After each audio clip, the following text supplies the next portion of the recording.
Assalamualaikum pemirsa dimanapun Anda berada.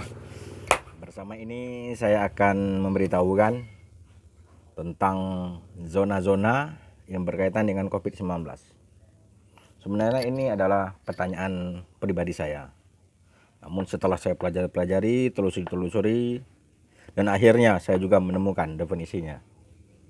Jadi saya anggap banyak orang juga yang seperti saya yang belum paham apa itu zona-zona tentang COVID-19.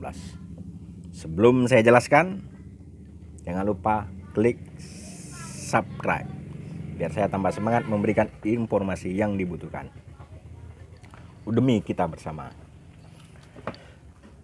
Sebelum saya menjelaskan, awalnya saya juga termasuk orang yang berpendapat bahwa zona-zona ini ada hubungan dengan angka-angka. Mungkin zona hijau sekian yang kena, zona oranye merah sekian orang. Ternyata setelah saya telusuri, saya pelajari, ternyata tidak. Dia hanya berupa deskripsi. Oke. Zona di COVID-19 ini ada zona hijau, kemudian zona kuning. Setelah zona kuning ada zona merah, kemudian zona hitam.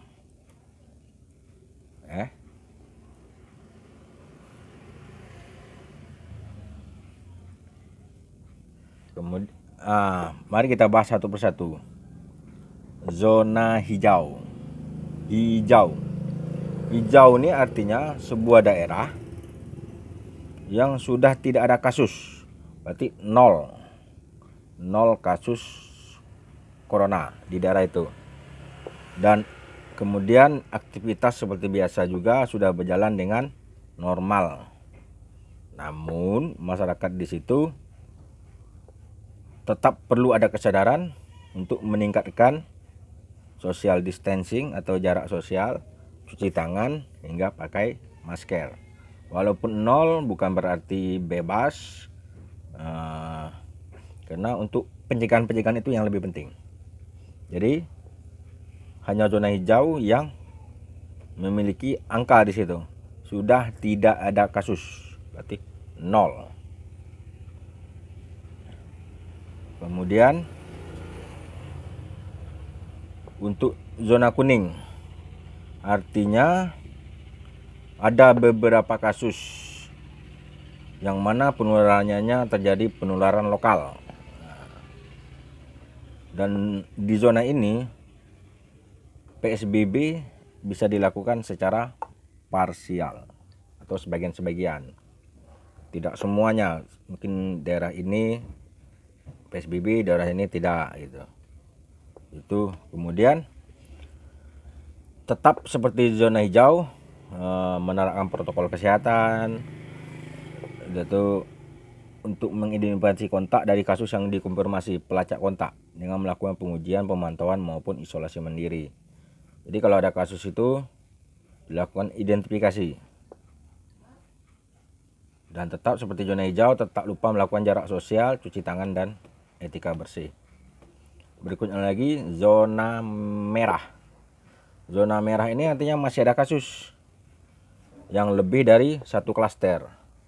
Nah, seperti kemarin ada klaster A, klaster B, klaster C. Kalau di zona merah, klasternya itu lebih dari satu. Nah, makanya di zona merah ini oleh menteri dilarang diadakan sekolah. Mengapa? Sekolah tatap muka. Mengapa? Karena untuk mencegah bertambahnya klaster, yaitu klaster sekolah, maka tidak diadakan sekolah. Dan kemudian ciri dari zona merah ini juga membatasi perjalanan hanya untuk tujuan-tujuan penting, melakukan karantina untuk orang atau komunitas yang telah terinfeksi. Nah, ini yang paling parah nih, zona hitam. Kabarnya zona hitam ini saya dapat informasi Surabaya. Terakhir kemarin saya nonton berita itu Surabaya sudah masuk zona hitam. Bukan Surabaya, Jawa Timur sudah masuk zona hitam. Itu yang saya dapat kabar kemarin. Nah, yang ini sudah parah ini, sudah lebih parah. Kasusnya sangat tinggi dan ini ada angka ini. Biasanya lebih dari 2000-an yang terinfeksi.